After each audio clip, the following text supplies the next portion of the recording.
Hey, fellow beer dogs, I'm Kalen. And I'm Scott. We're back at it with our third six-pack. Number 3. And we have a great six-pack that was chosen at a Giant Eagle, which is one of your mainstream grocers. They have about an 8-foot section of make your own six-packs. So the things we're finding in this six-pack will be things that you should be able to find at your stores. The producer is going to randomly select. Do we have a producer? If we have one, if she, I think she's got a beer for us. If there is indeed a beer and indeed a producer. Well, let's start drinking then. Okay, Let's see what she at has. this. Let's not waste any time here. Ooh, fancy glasses. So we're gonna get something good off the start. What do you have for us, producer? Kentucky Bourbon Barrel Ale. I've never had this. I've never seen it before. I've seen it in stores. I've looked at it. I've heard people talk about it, but I've never had it. So here, let's get at this here. So what have you been up to? Tell us about the season we're in, and we originally were going to do a Halloween themed Beer Dogs episode, but I think a little bit more, please. I think that our mutual disdain for pumpkin flavored beers probably maybe next year. Maybe we'll do that next year. Well, anyway, cheers. Cheers. Here's to non-pumpkin flavored beers. Yes. Well, I can tell you right as my nose went up to it, the bourbon is definitely in there. What is this? It's like a caramel, too. Wow. There's like caramel notes to it. Yeah, this is like so outside the realm of beer. I want to look at the bottle already and see what it is. What are we aging beer in old bourbon barrels? I think that's what we're doing. I think that's what I think that is the premise of this beer.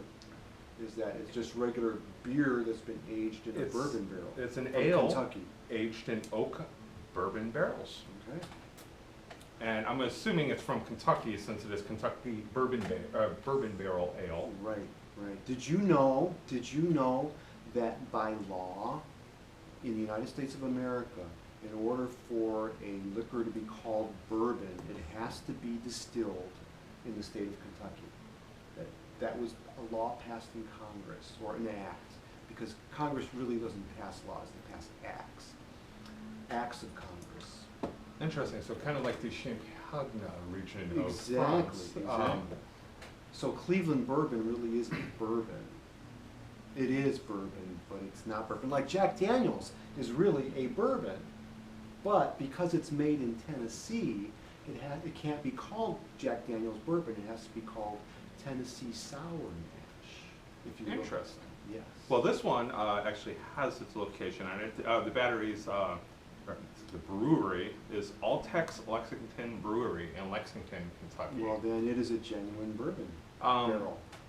I'm guessing you can make bourbon ale because as long as the barrels are coming from an area that bourbon was made in it.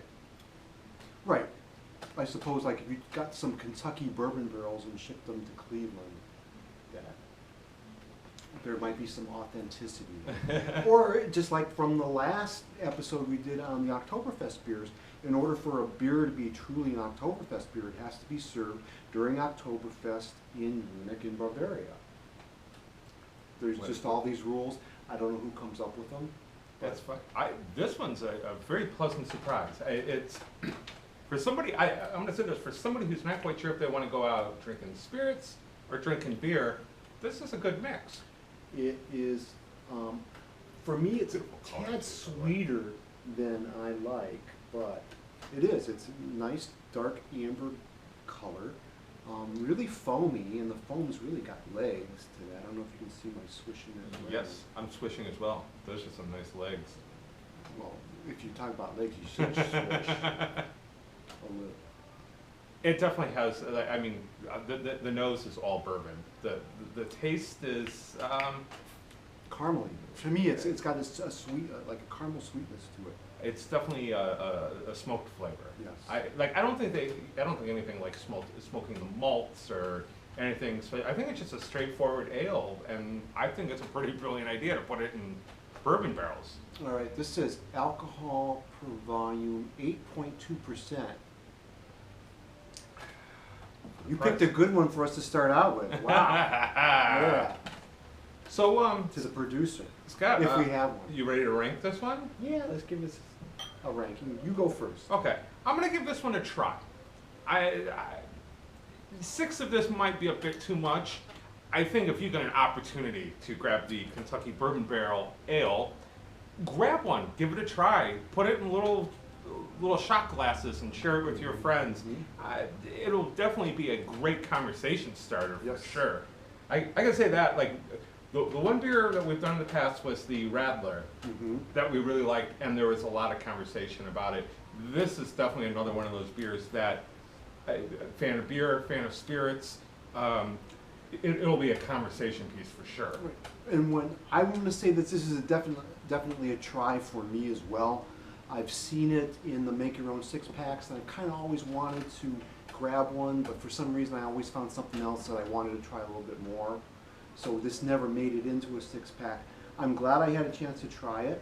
It is very interesting. I like it. I don't think, just like Kaylin here, I don't think a 6-pack of this would be a good idea for me, but definitely 1 or 2 of these wouldn't hurt. It's a good experience. I'm glad I had it. Yeah, well, there we go. We got 2 tries.